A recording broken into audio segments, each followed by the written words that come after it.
apparently millennials as a generation, which is a group of people who were born approximately 1984 and after, are tough to manage. And they're accused of being entitled and narcissistic and self-interested, unfocused, lazy. But entitled is the big one.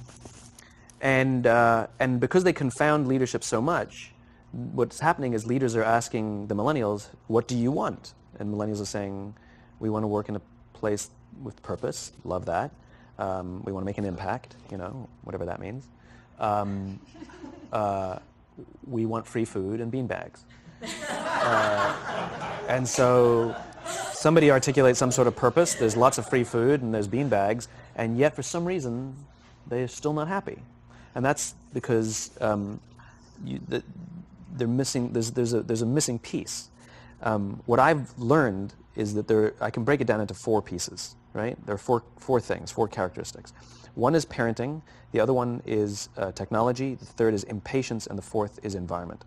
The generation that we call the millennials, too many of them grew up subject to, not my words, failed parenting strategies, where, for example, they were told that they were special all the time.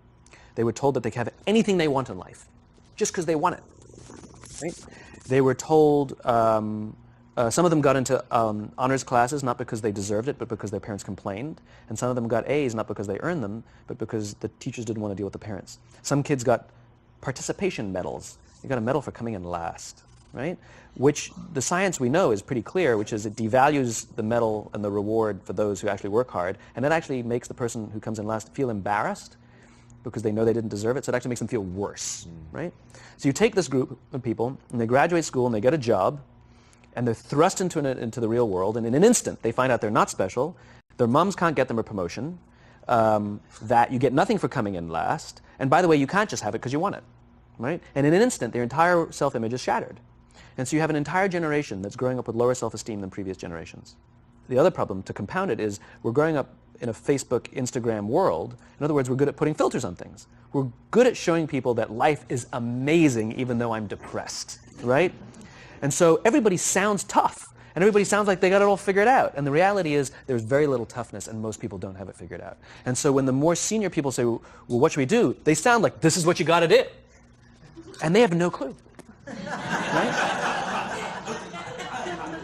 So you have an entire generation growing up with lower self-esteem than previous generations, right? Through no fault of their own. Through no fault of their own, right? They were dealt a bad hand, right? Now let's add in technology.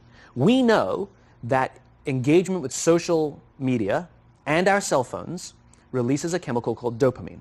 That's why when you get a text, it feels good, right? So, we've all had it where you're feeling a little bit down or feeling a bit lonely, and so you send out 10 texts to 10 friends, hi, hi, hi, hi, hi, because it feels good when you get a response, right? Right? It's why we count the likes. It's why we go back 10 times to see if my Instagram is growing slower, did I do something wrong? Do they not like me anymore, right? The trauma for young kids to be unfriended, right? Because we know when you get a hit of dopamine, which feels good. It's why we like it. It's why we keep going back to it. Dopamine is the exact same chemical that makes us feel good when we smoke, when we drink, and when we gamble. In other words, it's highly, highly addictive, right? We have age restrictions on smoking, gambling, and alcohol, and we have no age restrictions on social media and cell phones, which is the equivalent of opening up the liquor cabinet and saying to our teenagers, hey, by the way, this adolescence thing, if it gets you down. But that's basically what's happening. That's basically what's happening, right? That's basically what happened. You have an entire generation that has access to an addictive, numbing chemical called dopamine through social media and cell phones as they're going through the high stress of adolescence. Why is this important? Almost every alcoholic discovered alcohol when they were teenagers. When we're very, very young, the only approval we need is the approval of our parents. And as we go through adolescence, we make this transition where we now need the approval of our peers. Very frustrating for our parents, very important for us. It allows us to acculturate outside of our immediate families into the broader tribe, right? It's a highly, highly stressful and anxious period of our lives, and we're supposed to learn to rely on our friends. Some people, quite by accident, discover alcohol and numbing effects of dopamine to help them cope with the stresses and anxieties of adolescence. Unfortunately, that becomes hardwired in their brains, and for the rest of their lives, when they suffer significant stress, they will not turn to a person, they will turn to the bottle. Social stress, financial stress, career stress, that's pretty much the primary reasons why an alcoholic drinks, right? What's happening is, because we're allowing unfettered access to these dopamine-producing devices and media, basically it's becoming hardwired, and what we're seeing is, as they grow older, too many kids don't know how to form deep, meaningful relationships. Their words, not mine. They will admit that many of their friendships are superficial.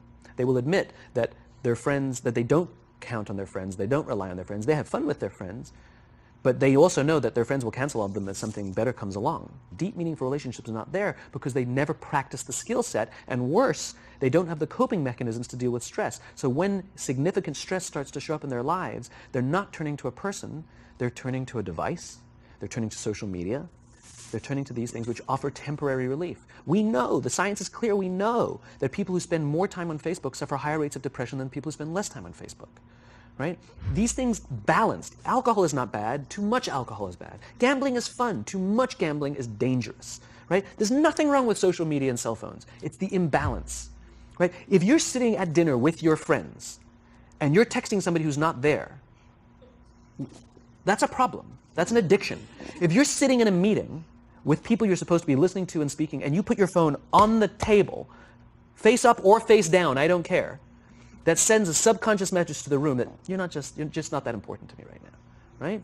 That's what happens. And the fact that you cannot put it away is because you are addicted, right? If you wake up and you check your phone before you say good morning to your girlfriend, boyfriend, or spouse, you have an addiction. And like all addiction, in time, it'll destroy relationships, it'll cost time, and it'll cost money, and it'll make your life worse, right? So you have a generation growing up with lower self-esteem that doesn't have the coping mechanisms to deal with stress, right? Now you add in the sense of impatience, right? They've grown up in a world of instant gratification. You want to buy something, you go on Amazon, it arrives the next day. You want to watch a movie? Log on and watch a movie. You don't check movie times. You want to watch a TV show? Binge. You don't even have to wait week to week to week, right? I know people who skip seasons just so they can binge at the end of the season, right? Instant gratification. You want to go on a date? You don't even have to learn how to be like, hey.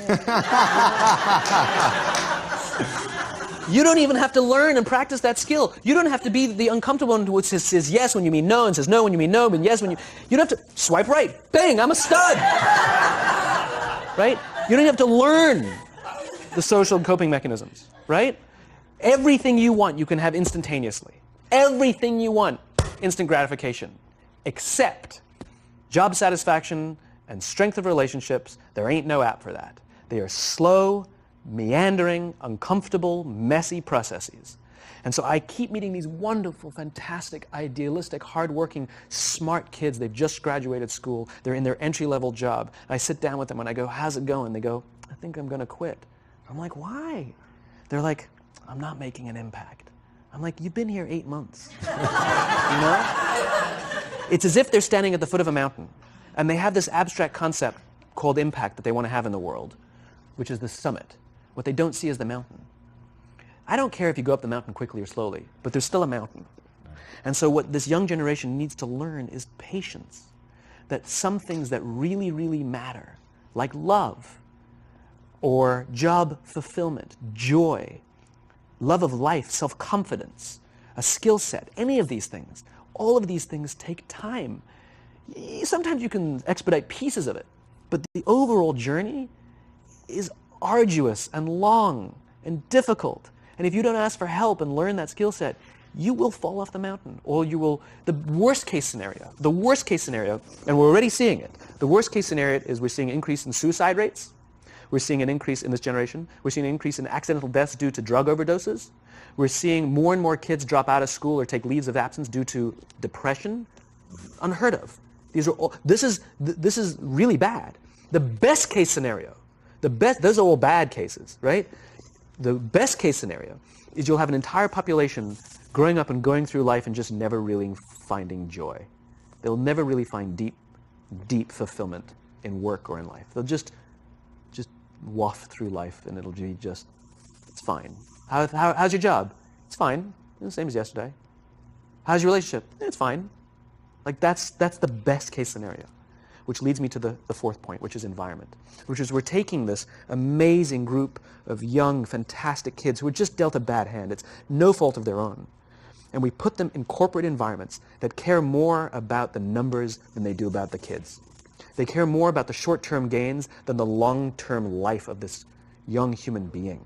We care more about the year than the lifetime, right? And so we are putting them in corporate environments that aren't helping them build their confidence, that aren't helping them learn the skills of cooperation, that aren't helping them overcome the challenges of a digital world and finding more balance, that isn't helping them overcome the need to have instant gratification and teach them the joys and impact and the fulfillment you get from working hard on something for a long time that cannot be done in a month or even in a year. And so we're thrusting to them in corporate environments, and the worst part about it is they think it's them. They blame themselves. They think it's them who can't deal. And so it makes it all worse. It's not. I'm here to tell them it's not them. It's the corporations. It's the corporate environments. It's the total lack of good leadership in our world today that is making them feel the way they do. They were dealt a bad hand, and I hate to say it, but it's the company's responsibility. Sucks to be you. Like, we have no choice, right? This is what we got, and I wish that society and their parents did a better job. They didn't. So we're getting them in our companies, and we now have to pick up the slack. We have to work extra hard to figure out the ways that we build their confidence. We have to work extra hard to find ways to teach them the social skills that they're missing out on. There should be no cell phones in conference rooms. None. Zero. And I don't mean the kind of like sitting outside waiting to text. I mean, like, when you're sitting and waiting for a meeting to start, this is what we all do. We all sit here and wait for the meeting to start. Meeting starting? Okay. And we start the meeting. No, that's not how relationships are formed. Remember we talked about it's the little things? Relationships are formed this way. We're waiting for a meeting to start and we go, how's your dad? I heard he was in the hospital. Oh, he's really good. Thanks for asking. He's actually at home now. Oh, I'm really glad. That was really amazing. I know, it was really scary for a while. That's how you form relationships. Hey, did you ever get that report done? Oh my God, no, I didn't. I'll help you out. Can I help you out with that? Really? That's how trust forms. Trust doesn't form at an event in a day. Even bad times don't form trust immediately. It's the slow, steady consistency. And we have to create mechanisms where we allow for those little innocuous interactions to happen. But when we allow cell phones in conference rooms, we just, okay, have the meeting. And then my favorite is like when there's a cell phone there and you go like this, you go. It rings and you go. I'm not going to answer that. Like, Mr. Magnanimous, you know?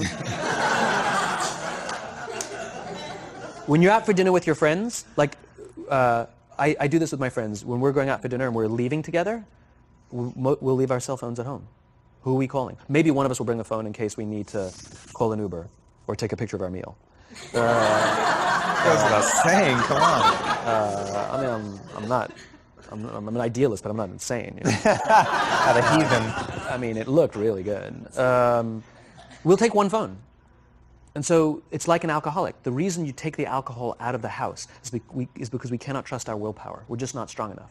But when you remove the temptation, it actually makes it a lot easier. And so when you just say, don't check your phone, people literally will go like this. And somebody will go to the bathroom, and what's the first thing we do? Grab the phone. Because I wouldn't want to look around the restaurant for a minute and a half, you know? But if you don't have the phone, you just kind of enjoy the world. And that's where ideas happen. The constant engagement is not where you have innovation and ideas. Ideas happen when our minds wander and we go, and you see something, I bet they could do that. That's called innovation, right? But we're taking away all those little moments, right? You should not, and none of us should charge our phones by our beds. We should be charging our phones in the living rooms, right? Remove the temptation. You wake up in the middle of the night because you can't sleep, you won't check your phone, which makes it worse. But if it's in the living room, it's relaxed, it's fine. But it's my alarm clock. Buy an alarm clock. They cost $8, right? I'll buy you an alarm clock, right? But the point is we now, in industry, whether we like it or not, we don't get a choice. We now have a responsibility to make up the shortfall and to help this amazing, idealistic, fantastic generation build their confidence, learn patience, learn the social skills, find a better balance between life and technology. Because, quite frankly, it's the right thing to do.